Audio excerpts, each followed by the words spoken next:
রিজিকের মালিক কে? আপনাকে আল্লাহ পাক যতটুকু রিজিক দিয়েছেন তাকদিরে লেখা আছে না?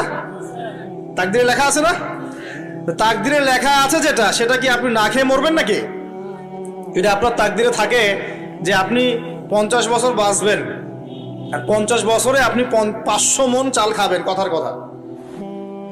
ওই চালের এক দানা বাকি থাকতে আপনি মরবেন? মরবেন না। তাহলে রিজিক কি আমার সাথে সম্পৃক্ত না আল্লাহর সাথে সম্পৃক্ত? এই বিশ্বাসটা করতে হবে। তো দাঁড়িয়ে রাখলে কি মেয়েরা পছন্দ করবে না নাকি? বলেছে যে বিয়ে করবো না দাঁড়িয়ে রাখলে, এমন কথা বলেছে? যদি কোনো মেয়ে এরকম কথা বলে, ওই মেয়েকে বিয়েই করার দরকার নেই আপনার। যদি কোনো মেয়ে আপনাকে বলে যে দাড়ি রাখলে ভালো লাগে না, শেভ করতে হবে, না হলে বিয়ে হবে না, বিয়ে করব না, ওই মেয়েকে বিয়ে না করাই উচিত আপনার।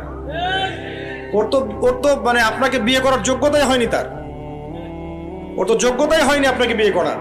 সে তো দাড়ি নিয়ে প্রশ্ন তুলছে। যে মেয়ে বলবে যে নবীর সুন্নাহ